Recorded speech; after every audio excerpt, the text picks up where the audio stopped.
Subscribe कीजिए ceps of India channel को और बेल आइकन दबाइए सेप्स ऑफ वीडियो सबसे पहले देखने के लिए।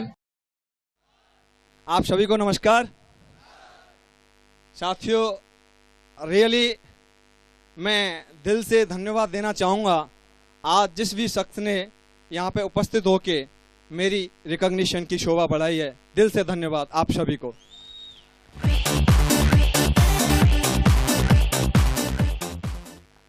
साथियों, नाम शैलेंद्र, मथुरा का रहने वाला हूं। कि ये आपके सामने खड़ा हुआ एक साधारण सा शख्स मथुरा के एक गांव में पैदा होने के बाद, बचपन में ही इस दुनिया से पिता के चले जाने के बाद, गांव के ही स्कूल में पढ़ाई करने के बाद, सेना में छोटे से पद पर रहने के बाद आज diamond, double diamond, triple diamond बन सकता है। तो बधाई हो आपको साथियों, आप सारे के सारे लोग डायमंड बन सकते हैं, सारे लोग डायमंड बन सकते हैं, सारे लोग डायमंड बन सकते हैं साथियों। बधाई हो आपको एडवांस में। क्या बनना चाहते हैं डायमंड? क्या बनना चाहते हैं डायमंड? साथियों, ऐसा बोला जाता है कि ऊपर वाले से अगर दिल से मांगो तो जरूर मिलता है, और दिल की गहराइयों से मांगो तो छप्पर फाड़ के मिलता है।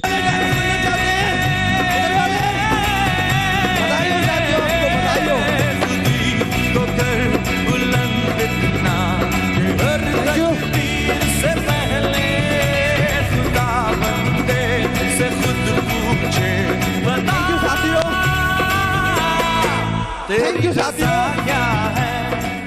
साथियों, ये सुस्ती भरी जिंदगी और आलस भरी जिंदगी मैं भी जी रहा था। ऐसा नहीं था कि मेरे ड्रीम नहीं थे, ड्रीम तो थे।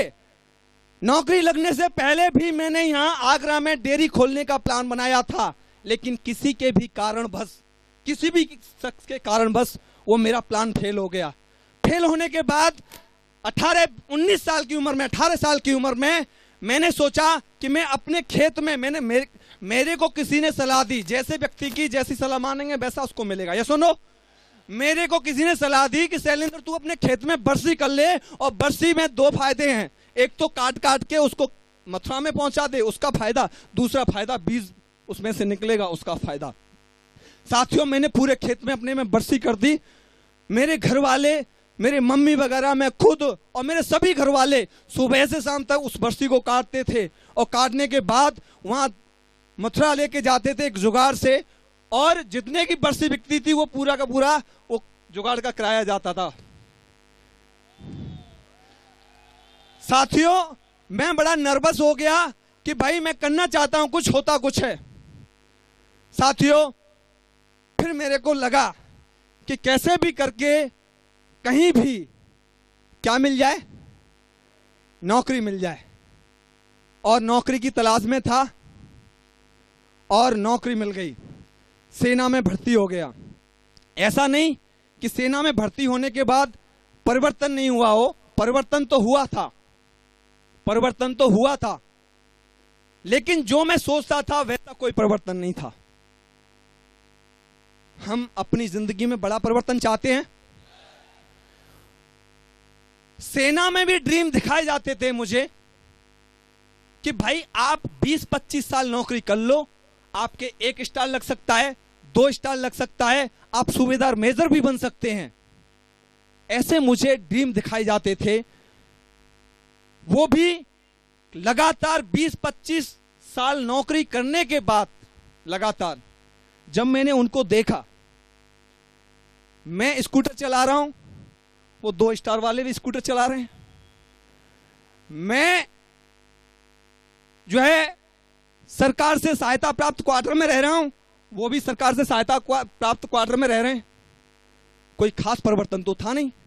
जैसे बच्चे मेरे थे वैसे ही उनके, जैसे मैं सैल्यूट मारता था वैसे वो लोग सैल्यूट मारते थे, जैसे मैं पीटी में जाता था वो भी पीटी में जाते थे। हर काम, कोई परिवर्तन नहीं। हम डांट सुनते थे तो वो भी डांट सुनते थे। यस और नो? तो साथियों, मुझे वो ड्रीम ठीक नहीं लगा, और इतना मैं एजुकेटेड नहीं था कि मैं सेना में जाके अफसर बन जाऊं। साथियों, ऐसा बोला जाता है कि आपने कभी ड्रीम देखा हो, कभी सपना देखा हो, तो ईश्वर या मौका या अपॉर्चुनिटी जरूर दरवाजा खटखटाती है हर व्यक्ति का। ऐसा मानते हैं? यस और नो? साथियों, मेरा भी दरवाजा खटखटाया, और वो दरवाजा खटखटाने वाले कोई और नहीं, हमारे great upline mister Jasvir sir और मिस्टर राहुल सर ने दरवाजा खटखटाया था। साथियों, mister Jasvir sir, mister Rahul sir ने दरवाजा खटखटाया था।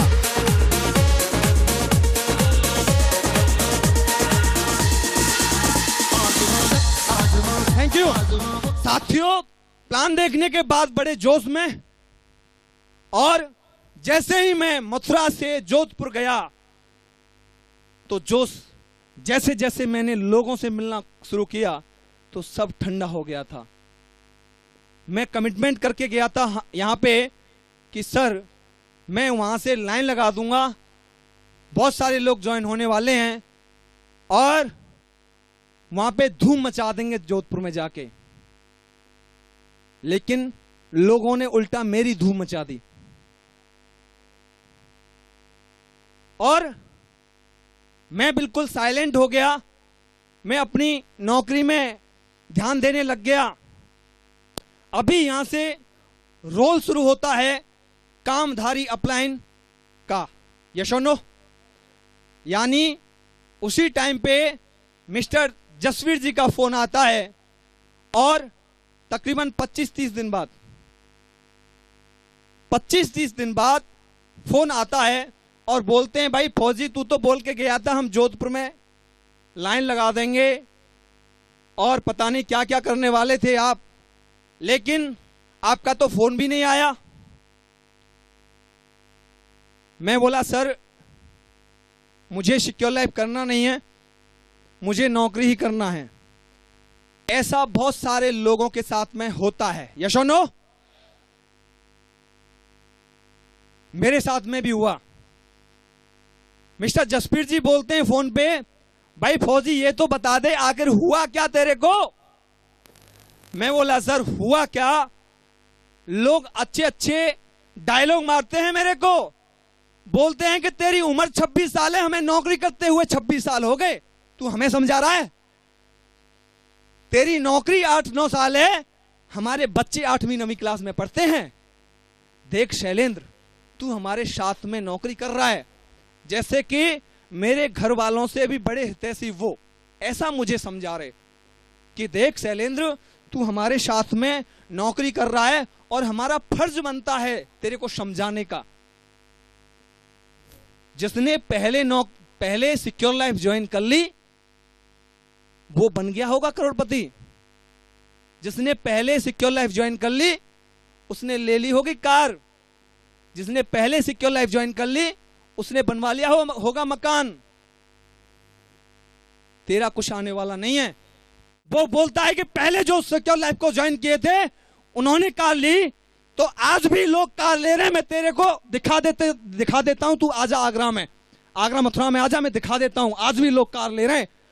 जो तेरे को बोल रहा है कि जो पहले सिक्योर लाइफ ज्वाइन किए उन्होंने मकान बनवाए हैं और वही बनवाएंगे, तो मैं तेरे को आज भी दिखा देता हूं। लोगों की चिनाई चल रही है, वो मकान भी बनवा रहे हैं आज भी, जो ज्वाइन करके अभी बनवा रहे हैं जो है सिक्योर लाइफ से।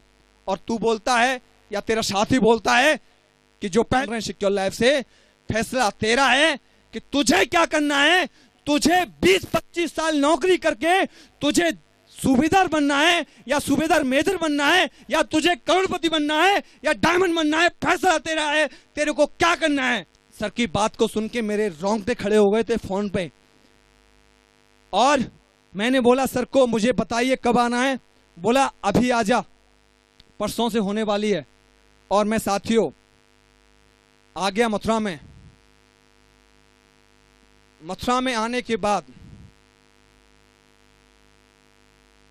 सबसे पहले जसवीर जी मिले।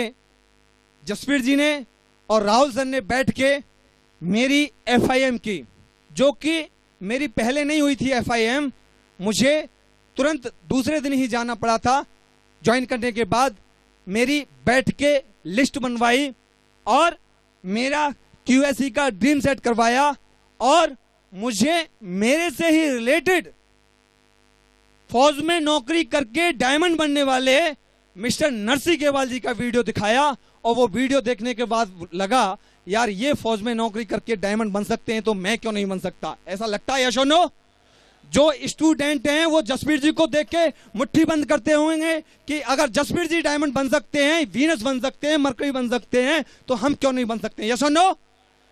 तो ऐसा होता है। मुझे भी ऐसा लग रहा था कि अगर फौज में नौकरी करने के बाद अगर ये लोग डायमंड बन सकते हैं तो मैं क्यों नहीं बन सकता।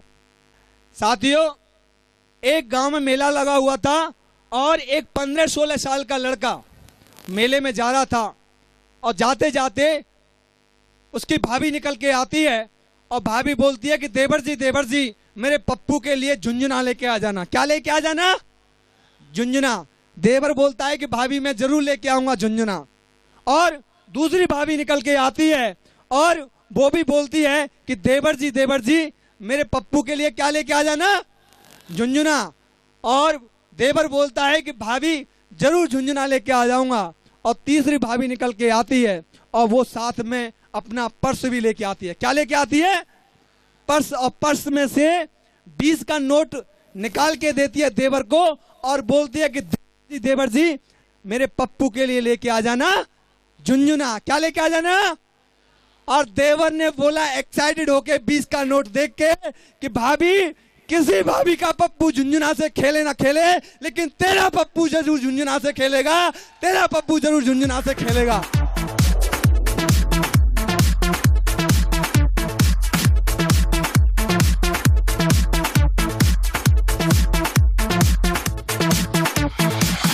बातें सुन के मैं भी कंजूस था। मैं जो उस फंक्शन में बैठा हुआ था मैं भी अपनी टिकट से नहीं बैठा था, अपने पैसे से नहीं बैठा था।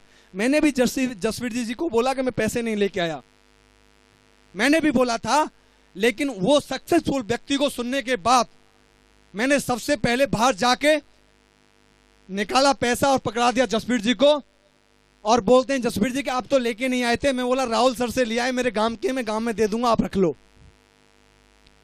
मैं आपको हकीकत बता रहा हूं साथियों, क्योंकि मुझे लगा कि इतने सक्सेसफुल व्यक्ति को सुनने के बाद अगर आज मैं बेईमान बना रह जाता हूं तो कभी जिंदगी में ईमानदार बनने का मौका नहीं मिलेगा, कभी जिंदगी में ईमानदार बनने का मौका नहीं मिलेगा।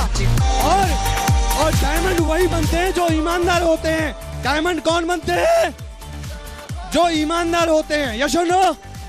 साथियों, उस दिन के बाद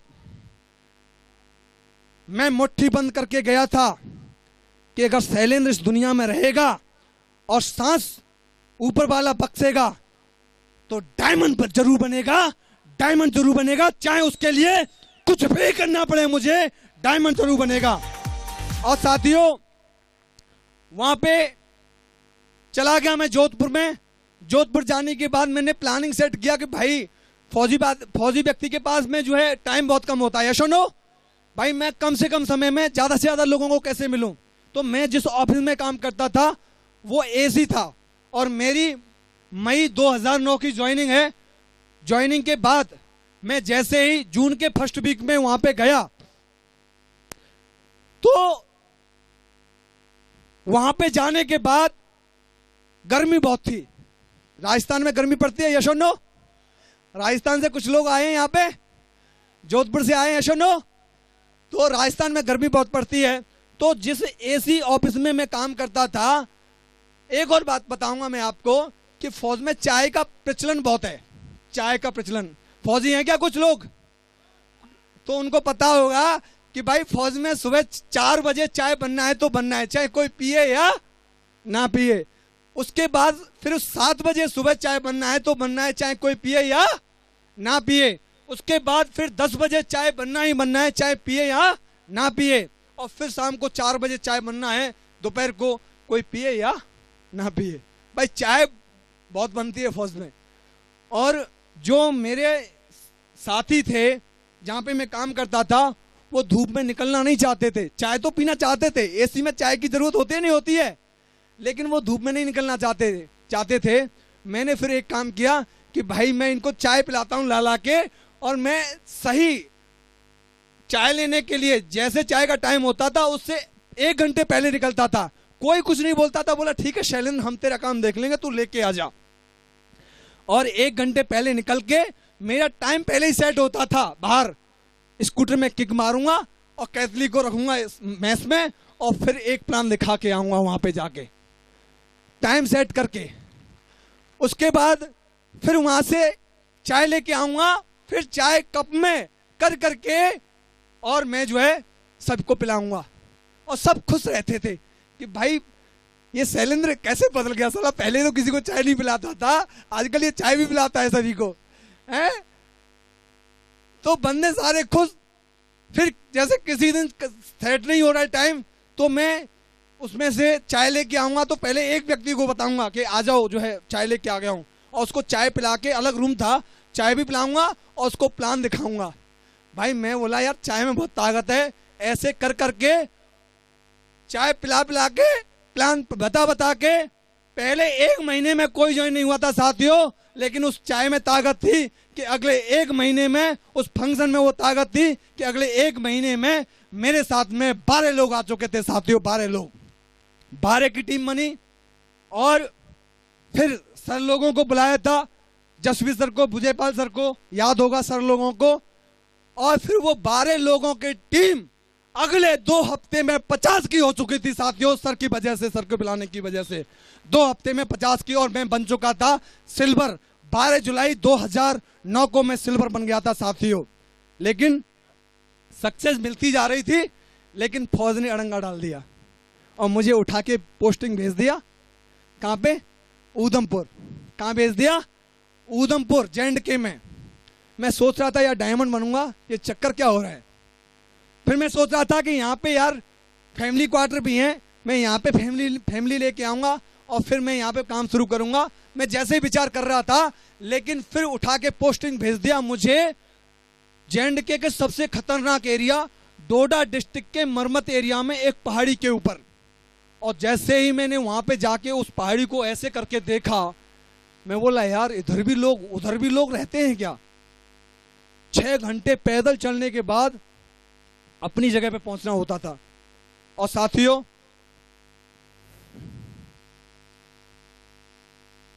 मैं गया उस पहाड़ी पे, साइड में इंसास हथियार टंगा हुआ था, पीछे सामान लदा हुआ था और पसीना भी आ रहा था, सब जगह से पसीना आ रहा था, सिर से लेके पैर तक पसीना आएगा कि नहीं आएगा पहाड़ी पे चढ़ेंगे तो।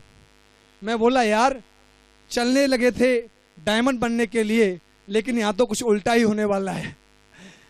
मिलिटेंसी का सबसे खतरनाक एरिया। और मैं जिन लोगों के साथ में जा रहा था वो बता रहे थे, देख ये घर देखा ना, ये उस मिलिटेंट का है, अब अब्बू सलीम, पता नहीं क्या क्या नाम लेते थे, अभी मुझे तो नाम याद नहीं है उनके, लेकिन ये उसका है, ये उसका है, जो अभी हम यहाँ से गुजर रहे हैं ना, यहाँ पे वो टेररिस्ट मारा था। मैं बोला यार ये कहाँ ले जा रहे हैं मुझे, कहीं साला कुछ पता चलने वाला नहीं है, क्या होगा अभी आगे। और साथियों लेकिन मैंने एक काम किया कि मैं हमेशा अपने अपलाइन के टच में रहा। मैंने वहां से फोन किया, टारगेट क्लोज होने वाला था, 1 वीक बचा था। मैं बोला सर क्या करूं, 18 ज्वाइनिंग की कमी है, लेकिन अभी मैं यहाँ पे क्या करूं, यहाँ पे तो मैं पहाड़ी के ऊपर हूं, कैसे टारगेट क्वालिफाई करूं। तो बोला, सर ने बोला कि भाई इसमें कौन सा दिमाग लगाना है, तेरे पास बंदे कितने हैं। बोला बंदे तो हैं कम से कम 20-22 लोग हैं, तो रगड़ देना प्लान एक साइड से। और साथियों मैंने 2 दिन के अंदर वो 20-22 लोगों को प्लान रगड़ा, और 2 दिन के अंदर मेरे साथ में 18 लोग ज्वाइन हो चुके थे उस पहाड़ी पे रहने के बाद, उस पहाड़ी पे रहने के बाद। साथियों बताते हुए फक्र होता है कि आपके सामने खड़ा हुआ शख्स उस पहाड़ी पे रहने के बाद भी फर्स्ट टारगेट कंपनी का जीता था, फर्स्ट टारगेट।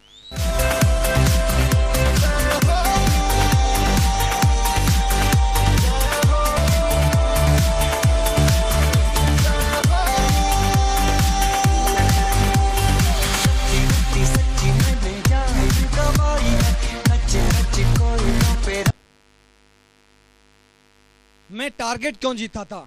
क्योंकि मुझे क्या बनना था? डायमंड। जिस फंक्शन में मैं बैठा था, उस फंक्शन में बैठने के बाद मैंने कमिटमेंट किसी और से नहीं किया, कमिटमेंट अपने आप से किया। और वो कमिटमेंट, खाना खाते समय भी डायमंड, पानी पीते समय भी डायमंड, सोते भी डायमंड, जागते भी डायमंड, चलते भी डायमंड, हर समय diamond ship, diamond ship, diamond ship नजर आती थी मुझे, डायमंड शिप। और ऐसा बोला जाता है कि जो आपके दिमाग में घूम रही है जो चीज, वो आपको मिल ही जाती है। यस और नो? और साथियों, बड़ी चैलेंज भी आए मुझे डायमंड बनने के लिए। पहला चैलेंज ये कि पहले जो लोगों ने मना किया उसके बाद नेगेटिव हो जाना। दूसरा चैलेंज ये कि जोधपुर से उठा के पोस्टिंग भेज देना उधमपुर के अंदर। और तीसरा चैलेंज ये कि उधमपुर से उठा के पोस्टिंग भेज देना उस पहाड़ी के ऊपर। लेकिन मुझे क्या बनना था साथियों? मुझे क्या बनना था? मैंने ठान लिया था कि मुझे डायमंड बनने के लिए अभी तो इस पहाड़ी पे पहुंचाया है, लेकिन डायमंड 10,000 की टीम तो जरूर बनाऊंगा। 10,000 की टीम तो जरूर बनाऊंगा, चाहे कुछ भी करना पड़े मुझे इसके लिए। और साथियों, थैंक यू। और साथियों, वहां से 3 महीने के बाद जैसे ही मैं डाउन हुआ, डाउन होने के बाद फैमिली लेके गया उधमपुर, और फैमिली ले जाके मैंने काम करना शुरू किया। साथियों, वो दिन भी मुझे याद हैं। कभी कभी दोपहर को जैसे ही मैं ड्यूटी से आया, दोपहर को खाना भी नहीं खाया और मैं शाम को फिर चला गया ड्यूटी में। वजह यह थी कि मैंने जिसको टाइम दे दिया है, फौज ने भले ही मुझे लेट कर दिया, लेकिन लेट करने के बाद जैसे ही मैं घर में पहुंचा, पहुंचने के बाद मेरा खाना नहीं होता था, पहले अपना काम होता था। मैं बोला पहले प्लान दिखा के आऊंगा, और प्लान दिखा के आया। कई बार ऐसा होता था कि भाई वहां पे पहुंचना है टाइम से और लेट हो रहे हैं। लेट होते होते जो है कई बार ऐसा हुआ कि जो है बेल्ट में फंसा रहा हूं, शर्ट मेरी वाइफ फंसा रही है, कभी जो है कैप मेरे जो है हेलमेट पता नहीं क्या, कुछ ऐसा लगता था यार क्या करें, टाइम पे उधर भी पहुंचना है, ऐसा था। और उस उधमपुर में रहने के बाद मैंने फौज में जब भी काम किया, मैं आपको साथियों बता देता हूं, कभी भी मैंने सिक्योर लाइफ को ज्वाइन करने के बाद जिस दिन से मोटिवेट हुआ, उस दिन से कभी भी मैंने 12 बजे से पहले खाना नहीं खाया। उस उधमपुर में ठंड भी काफी पड़ती थी, लेकिन 12 बजे से पहले कभी खाना नहीं खाया। 12 बजे तक प्लान फॉलो भी चलता था, और प्लान फॉलो भी चलता था। इसका रिजल्ट ये रहा कि वहां पे उधमपुर में रहने के बाद भी, एक छोटे से लेवल पे रहने के बाद भी, मैंने अकेले 80 डीडी उस उधमपुर से निकाली। उधमपुर से 80 ज्वाइनिंग एक वीक में साथियों, नौकरी करते हुए। और सर को पता है, मिस्टर जसवीर सर को, फौज की नौकरी करते करते मैंने 52 हजार रुपए हफ्ते के चेक सिक्योर लाइफ से लिए। 52 हजार रुपए हफ्ते के, उधमपुर में रहने के बाद। बहुत सारे लोग बोलते हैं हमारे पास तो टाइम नहीं है साहब, बड़े प्राउड से बोलते हैं जैसे उनके पास टाइम नहीं है, तो कितने जो है गर्व की बात कर रहे हैं, कितना प्राउड महसूस कर रहे हैं। भाई टाइम नहीं है, ये हमारा प्रॉब्लम है या अचीवमेंट है? ये प्रॉब्लम है या अचीवमेंट है? और प्रॉब्लम का सॉल्यूशन ढूंढा जाता है साथियों। यस और नो? भाई हम आज नौकरी कर रहे हैं और हमेशा नौकरी करते रहेंगे, तो भविष्य में कभी टाइम मिल सकता है क्या? भाई अगर मेरे पैर में कांटा लग गया है, तो उस कांटे को निकालने के लिए उस पैर में दूसरा कांटा डालना पड़ेगा, कुरेदना पड़ेगा। यस और नो? इसी तरीके से अगर हमें जॉब से मुक्ति पानी है, तो हमें सिक्योर लाइफ को ज्वाइन करना पड़ेगा, उसमें 1-2 घंटे लगातार टाइम देना पड़ेगा, और टाइम फ्रीडम के लिए हमें डायमंड बनना पड़ेगा। डायमंड बनना पड़ेगा साथियों, डायमंड बनना पड़ेगा। साथियों,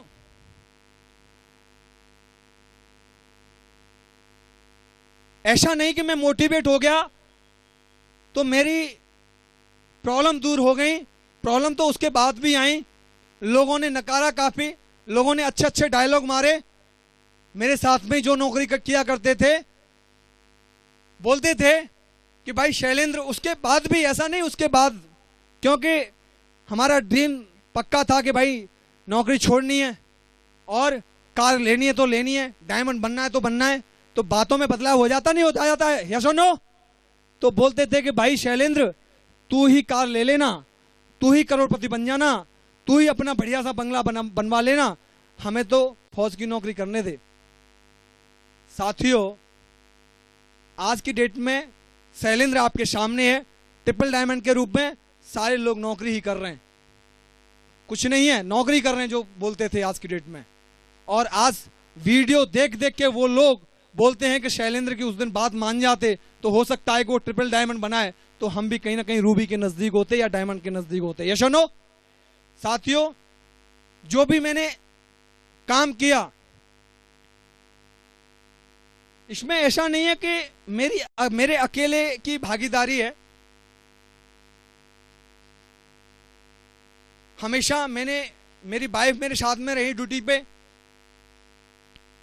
मैं कभी भी जैसे आया घर पे तो रात को 12 बजे तक जगना मेरा तो ड्रीम था, वाइफ का भी हो सकता है ड्रीम हो कि भाई मेरा हस्बैंड डायमंड बने, हम आगे भविष्य में बहुत अच्छे काम करें, तो वो भी रात 12 बजे तक जगती थी। छोटे छोटे बच्चे दो, वो भी परेशान करते थे और रात को 12 बजे के बाद भी वो गरम गरम खाना बना के और बोलती थी कि ये खा लो वो खा लो, ऐसे करके उसने किया। उसने भी काफी सारे चैलेंज झेले। साथियों, कभी कभी मैं भी ऐसा यूनिट से जो आता था नौकरी करके, कभी कभी ज्यादा काम होता था तो थक जाता था और चारपाई पे लेट जाता था, अच्छी हवा लगती थी गर्मी के टाइम में, लेकिन मेरी वाइफ ने वहां पे मुझे मोटिवेट किया कि ये जो है सामने आपने पर्चा लगा रखा है, ये जो लिखा हुआ है ये क्या लगता है सोने के बाद पूरा हो जाएगा क्या? मेरी चारपाई के सामने मेरे ड्रीम रहते थे, जो भी मैं चाहता था चारपाई के सामने, मेरी वाइफ को भी पता है जो मैं चाहता था। साथियों, फिर उसके बाद एनर्जी मिलती थी। अगर किसी की वाइफ इस तरह से बोले, मोटिवेट करे, तो कोई बंदा सो सकता है क्या? नहीं। फिर एनर्जी मिलती थी, फिर और मोटिवेट होके मैं काम करता था और इस तरह से काम करता गया साथियों। और ये काम करते करते मैंने 10 साल में आर्मी से वीआरएस ले लिया, सेना से तकरीबन 2-2.5 साल मैंने पार्ट टाइम किया था, सेना से वीआरएस लेके फुल टाइम काम करना शुरू किया। फुल टाइम में अपने लोगों के साथ, अपनी टीम के साथ मिलके काम किया। तो साथियों, 25 दिसंबर 2012 को डायमंड बना मैं साथियों, 25 दिसंबर 2012 को डायमंड बना। साथियों, आज मुझे सही 5 साल, लगभग 5 साल हुआ है इस सिक्योर लाइफ में ज्वाइन किए हुए। मेरे जीवन में क्या परिवर्तन आया जानना चाहेंगे? साथियों, सबसे पहला परिवर्तन, मैं ज्वाइन किया था या मैं 5 साल पहले मैं आर्मी की बात करूं, सेना की बात करूं, तो मैं अपने आप में अकेलापन महसूस करता था कि मैं अकेला हूं। लेकिन आज मुझे सिक्योर लाइफ में 5 साल काम करके प्राउड होता है कि आज मेरे साथ में 40,000 लोगों की ताकत मेरे साथ में है। 40,000 लोगों की ताकत मेरे वतन की, 40,000 लोगों की ताकत मेरे साथ में। मस्त पवन की थोड़ी सी धोखने वाली दग दग दग सांस। साथियों, जब मैं ज्वाइन किया था या 5 साल पहले की बात करूं तो मुझे याद है मेरी जो जर्नी हुआ करती थी ट्रेन में। मैं जब भी छुट्टी आता था, रिजर्वेशन तो मिलता ही नहीं था, मैं कई बार मैं आया हूं जम्मू से दिल्ली तक पूजा एक्सप्रेस में खड़े होकर जनरल के डब्बे में बैठने के लिए तो बात छोड़ दो, इतनी भीड़ होती थी वहां पे जनरल की बोगी में कि खड़े होके जो है 12 घंटे खड़े होके, पसीना भी आ रहा है, इधर से वो चिपक रहा है, उधर से वो चिपक रहा है, साइड में वो टॉयलेट होती है उसकी बदबू आ रही है। ये जर्नी हुआ करती थी आज से 5 साल पहले। लेकिन आज जो ट्रेन में जर्नी होती है तो ट्रेन के अपर क्लास एसी कोच में ही जर्नी होती है, सिक्योर लाइफ की बदौलत साथियों, सिक्योर लाइफ की बदौलत। साथियों, आज से 5 साल पहले मैं बात करूं तो मुझे जानने वाले लगभग 100-150 लोग, ज्यादा से ज्यादा 200 लोग मुझे जानते होंगे, ज्यादा से ज्यादा। मेरे गांव में भी पूरे लोग नहीं जानते थे। लेकिन आज सिक्योर लाइफ में 5 साल काम करके मुझे प्राउड है इस बात का कि आज तकरीबन 150 से 200 सिटियों में मुझे लोग जानते हैं, 150 से 200 सिटियों में मुझे लोग जानते हैं साथियों। साथियों, आज से 5 साल पहले मैं बात करूं तो मेरे गांव में जो मकान था उसके अलावा मथुरा में मेरे पास में कोई प्लॉट भी नहीं था। नौकरी करके प्लॉट लिया जाता है, 15 साल रिटायरमेंट आके मकान बनवाया जाता है, 15-16 साल नौकरी करके रिटायरमेंट आके, यस और नो। और साथियों, आज मुझे प्राउड है सिक्योर लाइफ में काम करके कि आज उसी मथुरा शहर के अंदर मेरे पास में 4-4 प्लॉट भी हैं और 3-3 मकान भी ले चुका हूं साथियों, 3-3 मकान भी ले चुका हूं सिक्योर लाइफ की बदौलत। ये ताकत दी है सिक्योर लाइफ ने साथियों। आज से 5 साल पहले मैं महीने में हजारों रुपए कमाता था, लेकिन सिक्योर लाइफ में 5 साल काम करके लाखों रुपए महीने की इनकम लेता हूं साथियों, लाखों रुपए महीने की। साथियों, आज से 5 साल पहले मेरे कहीं सपनों में भी नहीं था कि मैं करोड़पति बन सकता हूं, लेकिन सिक्योर लाइफ में 5 साल काम करके आपके सामने खड़ा हुआ शख्स ये करोड़पति के रूप में खड़ा हुआ साथियों, करोड़पति के रूप में साथियों। ये ताकत दी है, ये सफलता दी है सिक्योर लाइफ ने। क्या आपको चाहिए सफलता? क्या बनना चाहते हैं डायमंड? साथियों, ये परिवर्तन में ऐसा नहीं है ये मैंने कुछ करके दिखाया हो, इसमें सिक्योर लाइफ में बड़ी सफलता लेने के लिए या सिक्योर लाइफ में ज्वाइनिंग लेने के लिए या अपनी जिंदगी में ड्रीम देखने के लिए या जिंदगी में बड़ा बनने के लिए जो मेरे माँ बाप ने, जो मेरे भाई बहनों ने मुझे संस्कार दिए, मैं आज इस स्टेज के माध्यम से उनको थैंक्स अदा करना चाहूँगा। और मैं इस स्टेज के माध्यम से सभी परिवार वालों के मैं पैर भी छूना चाहूँगा। और आज मेरे पिताजी इस दुनिया में नहीं है, आज जहाँ पे भी होंगे, जिस रूप में भी होंगे, लेकिन वो अगर ऐसा महसूस कर रहे होंगे तो आज प्राउड कर रहे होंगे कि उसका बेटा आज ट्रिपल डायमंड बना है और आज 5 स्टार होटल में रिकॉग्निशन लिया साथियों, प्राउड महसूस कर रहे होंगे। Are you ready?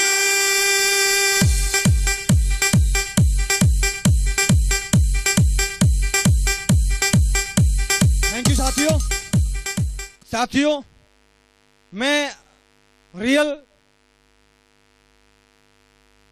दिल से थैंक्स बोलना चाहूंगा इस स्टेज के माध्यम से जो मेरे ग्रेट प्लान्स हैं, mister Rahul sir, mister Jasvir sir, mister Vijaypal sir, mister Madhav sir. Sir, मैं माधव सर के बारे में बात करूं तो माधव सर के बारे में मैं जितना बोलूं उतना कम है, क्योंकि मैं जैसे ही 50 की टीम बनी, 250 की टीम बनी, मैंने लीडर्स ट्रेनिंग में जाना शुरू किया, क्योंकि माधव सर से कहीं ना कहीं बहुत बड़ा लेवल था सर का, तो लीडर्स मीटिंग में या कहीं बड़े बड़े फंक्शनों में देखने का मौका मिलता था या मिलने का मौका मिलता था। तो साथियों, लीडर्स ट्रेनिंग सर के माध्यम से अटेंड किया, तो आज मुझे बताते हुए प्राउड हो रहा है कि आज सिक्योर लाइफ में जो लीडर बनाने का जो जज्बा पैदा किया, जो जुनून पैदा किया, वो एक ही नाम निकल के आता है, मिस्टर माधव सर। मैं चाहूंगा जोरदार तालियां मिस्टर माधव सर के लिए, जोरदार तालियां साथियों, थैंक यू। और आज मैं बड़ा सौभाग्यशाली महसूस करता हूं अपने आप को और मैं प्राउड करता हूं कि आज मैं उनकी टीम का एक हिस्सा हूं, आज मैं उनकी टीम का एक हिस्सा हूं, मुझे बहुत प्राउड है। साथियों, आज इस फंक्शन में, आज मेरी रिकॉग्निशन में जो 4 चांद लगाने वाले हैं, हमारे सभी के महागुरुओं के महागुरु मिस्टर राज चतुर्वेदी सर, मैं इस स्टेज के माध्यम से नमन करना चाहूंगा सर को, और मैं चाहूंगा एक बार खड़े होके जोरदार तालियां मिस्टर राजीव चतुर्वेदी सर के लिए जोरदार तालियां, जोरदार।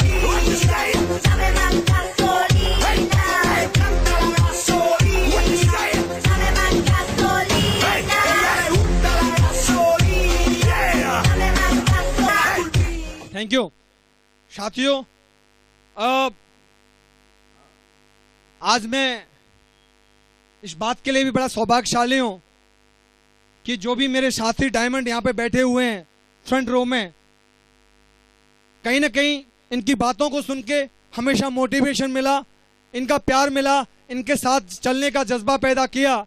साथियों, मैं इस स्टेज के माध्यम से अपने सभी साथी डायमंड का भी थैंक्स अदा करना चाहूंगा कि वो आज इस फंक्शन में आए और इस फंक्शन की शोभा बढ़ाई। Thanks all diamonds. साथियों, इस रिकॉग्निशन में, आज की रिकॉग्निशन में हर उस व्यक्ति का हाथ है या हर उस व्यक्ति की भागीदारी है जिसने आज से 1 हफ्ते पहले मेरी टीम में ज्वाइनिंग ली, 2 हफ्ते पहले ज्वाइनिंग ली, 3 हफ्ते पहले ज्वाइनिंग ली। और साथियों, जो मेरी टीम में मैं जिन पे प्राउड करता हूं, जिनकी वजह से, जिनके साथ में मिलके काम करने की वजह से आज इस पोजीशन को हासिल किया, मैं सभी अपने टीम का तो नाम नहीं ले सकता, लेकिन इस टीम के इस स्टेज के माध्यम से मैं नाम लेना चाहूंगा जिनके एक्साइटमेंट को देख के, जिनके जोश को देख के कहीं ना कहीं मैं भी हमेशा मोटिवेट रहा और मेरी टीम में दिन दूना रात चौगुना काम हुआ, जिसमें सबसे पहला नाम निकल के आता है मिस्टर ओमवीर सिंह जी, दूसरा नाम निकल के आता है मिस्टर विकास यादव जी और तीसरा नाम निकल के आता है मिस्टर सोमा शंकर जी। मैं चाहूंगा साउथ से आने वाले मिस्टर सोमा शंकर जी के लिए एक बार जोरदार तालियां, जिन्होंने धूम मचा रखी है साउथ एरिया में। मिस्टर सोमा शंकर जी, जिनकी संगत में जो व्यक्ति आ जाता है, उनकी टीम का या किसी भी टीम का उनको जो सुनता है वो जरूर मोटिवेट होता है, क्योंकि अपने उत्तर क्षेत्र को छोड़ के उन्होंने साउथ में काम करके दिखाया है। साथियों, और मेरी टीम में और भी बहुत सारे लोग जो रेड क्लब के हैं, mister Shambhu Kumar ji, mister vice Rathore जी, मिस्टर अमित यादव जी, मिस्टर अमित सिंह जी और mister Rakesh Saini ji, mister name Singh ji, mister अपना उपाध्याय जी, मिस्टर शैलेंद्र सेंगर जी और भी बहुत सारे लोग हैं, मिस्टर संजय जी, जिन्होंने दिन रात एक करके मेहनत की और इस मेरी रिकॉग्निशन की शोभा बढ़ाई। मैं इस स्टेज के माध्यम से अपनी टीम को भी धन्यवाद देना चाहूंगा और अगेन धन्यवाद देना चाहूंगा आप सभी को। आप सभी ने, सभी साथियों ने आज मेरी रिकॉग्निशन की शोभा बढ़ाई है। थैंक यू साथियों। और साथियों, एक बार हम क्या बनना चाहते हैं? क्या बनना चाहते हैं? क्या बनके दिखाएंगे डायमंड? क्या बनके दिखाएंगे डायमंड? क्या बनके दिखाएंगे डायमंड? साथियों, वचन कर चुके हैं आप 3 बार और डायमंड बन के दिखा दो सारे मेरे यार, डायमंड बन के दिखा दो सारे मेरे यार। Thank you, wish all the best.